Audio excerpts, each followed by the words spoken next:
Welcome to এসএসসিএন। এবং আজকে একটা হাড্ডাহাড্ডি ম্যাচ এই মুহূর্তে শেষ হলো, যেখানে নিজেদের ঘরের মাঠে আবারও হেরে গেল কোপা টাইগার্স বীরভূম বর্ধমান ব্লাস্টার্সের কাছে। এই মুহূর্তে এসএসসিএন স্টুডিওতে পেয়েছি ভারতের বিখ্যাত ক্রীড়া সাংবাদিক দুলাল দে এবং আমাদের সঙ্গে রয়েছেন ভারতের প্রাক্তন আন্তর্জাতিক ফুটবলার অর্ণব মণ্ডল। অর্ণব, প্রথমে তোমার কাছে আসি। আজকে কোথাও কি মনে হচ্ছিল ফার্স্ট হাফ দেখে যে কোপা টাইগার্স হয়তো আজ ঘুরে দাঁড়াতে পারবে? মার্শাল ডিমরমের যে অসাধারণ একটা খেলা খেলছিল, সব কি বৃথা গেল? এক্সপেক্ট করেছিলাম আর একটু বেটার কোপার থেকে, কিন্তু দ্বিতীয়তে সেভাবে দাঁড়াতেই পারে। তার একটা কারণ হচ্ছে কারণ বর্ধমানের প্রশংসা করব যেভাবে তারা আপফ্রন্টে ক্রিস্টোফারকে যেভাবে রিক্রুট করেছে, সে কিন্তু অনেকটা বেশি বড় ভূমিকা পালন করছে। যেটা মিসিং ছিল, উপরে বল হোল্ড করা, ক্রিয়েট করা চান্স, এটা একটা অনেক বড় ব্যাপার সাপোর্টিং প্লে। এবং যেভাবে গোলটা করেছিল, মুভমেন্টটা ভালো ছিল, যদিও গোলকিপার আমি একটু দোষ দেবো, কারণ ফার্স্ট পোস্টটা কভার করেনি। এবং লাতিফ যে গোলটা করেছিল সেই পিস কর্নার থেকে, সেখানেও আউট অফ পজিশন ছিল।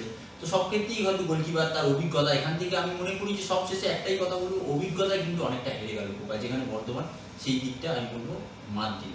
তো অভিজ্ঞতা অনেকটা এগিয়ে গেল মানে অভিজ্ঞতা যে শেষ রোলটা প্লে করে দিল, 12 নম্বর প্লেয়ারটার রোল প্লে করলো অ্যাকচুয়ালি অভিজ্ঞতা, এটাই তোমার মত? একদম, কারণ যেটা একটু পরে বলি, যেটা একটু লাস্টের মধ্যে, কারণ অনেক সময় কিছু কিছু প্লেয়ার যেগুলো ম্যাচটা কন্ট্রোল করার ব্যাপার থাকে, বর্তমান টিমে এমন কিছু প্লেয়ার আছে অভিজ্ঞ, যেটা ম্যাচটা কন্ট্রোল করতে পারে, যেখানটা অনেকটা পিছিয়ে। তুমি ক্রিস্টোফার এবং লাতিফ আছে, তার ইন্ডিয়ান প্লেয়ার যেমন উজ্জ্বলের মতো প্লেয়ার আছে, অনেক বহুদিন ধরে খেলছেন, এইসব প্লেয়ারগুলো যেগুলো বড় ভূমিকা পালন। মানে বর্তমান তোমাকে সেকেন্ড হাফে কিছুটা মানে নিশ্চিন্ত করেছে এবং স্যাটিসফাইড করেছে। অ্যাকচুয়ালি গোলগুলো পেয়ে গেছে না, যেটা খুব দরকার একটা, যার ফলে কি বাকি ম্যাচটা খেলতে, যেটা বললাম, বাকি সময়টা তারা আর একটু বেশি আত্মবিশ্বাসী যাবে, কন্ট্রোল করতে পেরেছে গেমটা। দুলাল, আপনার কি মনে হচ্ছে যেরকম খেললো কোপা টাইগার্স প্রথমে একটু আশা জাগিয়েছিল, কিন্তু সেকেন্ড হাফে বর্তমান জাস্ট দাঁড়াতেই থাকে এবং পরপর ব্যাক টু ব্যাক তিনটে গোল? আমি অর্ণবের কথা সূত্র ধরেই বলি যে ম্যাচের ফল হয়তো 3-1 হয়েছে, এটা 4-1 হতে পারতো যদি ফার্স্ট হাফে উজ্জ্বল আল্লাহদারের গোলটা ক্রস থেকে ক্রিস্টোফারের ক্রস থেকে হতো, 4-1 হতে পারতো। 1-2, যদিও ফুটবল একটা টিম গেম, কিন্তু কিছু কিছু সময় সে বিশ্ব ফুটবলেও দেখবে কি ঘরোয়া ফুটবলে কিছু ফুটবলার একটু ডিফারেন্স করে দেয়। মেবি আজকে লাতিফের ফ্রি কিক এবং হেডে গোলটা গোল ডিফারেন্স করেছে, কিন্তু খেলাটা কন্ট্রোল করেছে কিন্তু ক্রিস্টোফার।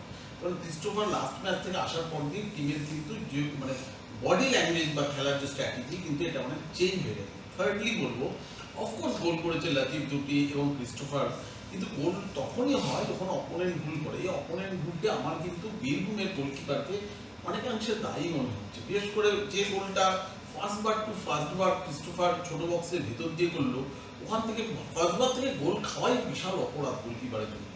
সেকেন্ডলি যখন হেডে গোল করছে লাতিফ, যখন বলটা ক্রস আসছে, গোলকিপার বেরোবে কি বেরোবে না করে একটা হাফ হার্টের মাঝামাঝি রাস্তায় গিয়ে দাঁড়িয়ে রইল, যার ফলে যখন হেড এলো না পারলো পিছোতে, না পারলো এগোতে।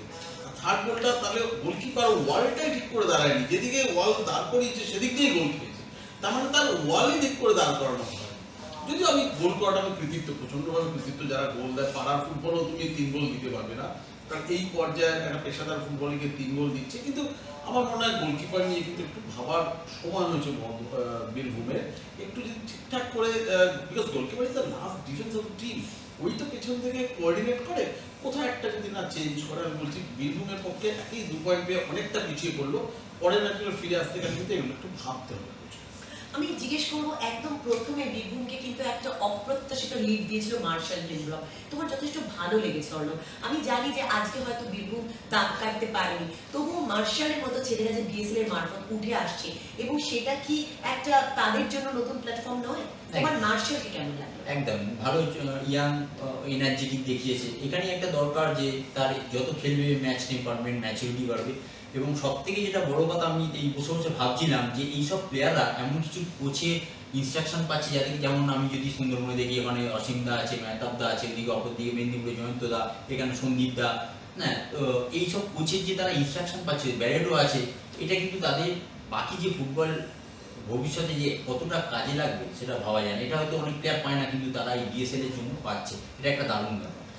বর্ধমান ব্লাস্টার্স আজকে জিতে যাওয়ার জন্য যেটা হলো, বিএসএলটা কিন্তু জমে উঠলো দুলাল। তার কারণ কোথাও আমরা একটা মানে কনক্লুশনে চলে আসছিলাম যে হয়তো সুন্দরবন বেঙ্গল অটো এফসি, হয়তো হাওড়া হুগলি ওয়ারিয়ার্স, হয়তো নর্থ 24 পরগনা, হয়তো জেএইচআর রয়্যাল সিটি এফসি, হয়তো নর্থ, কিন্তু এই যে সবকিছুর হিসেবটা প্রত্যেকদিন উল্টে পাল্টে যাচ্ছে। হাওড়া হুগলি ওয়ারিয়ার্স হেরে যাচ্ছে, নর্থ বেঙ্গল ইউনাইটেড এফসি জিতে যাচ্ছে, সুন্দরবন বেঙ্গল অটো এফসি পরপর দুটো ম্যাচ হারছে, বর্ধমান ব্লাস্টার্স যাদের প্রায় খরচের খাতায় ফেলে দেওয়া হচ্ছিল তারা হঠাৎ করে পয়েন্ট জিততে শুরু করেছে, 3 পয়েন্ট। এটা কি বিএসএলটাকে আরো চনমনে করে তুলছে? এটাই তো ফুটবলের সৌন্দর্য, এই অনিশ্চয়তা, এবং এটাই বিএসএল এর সাফল্য যে কোনো দলকে তুমি হালকাভাবে নিতে পারবে না।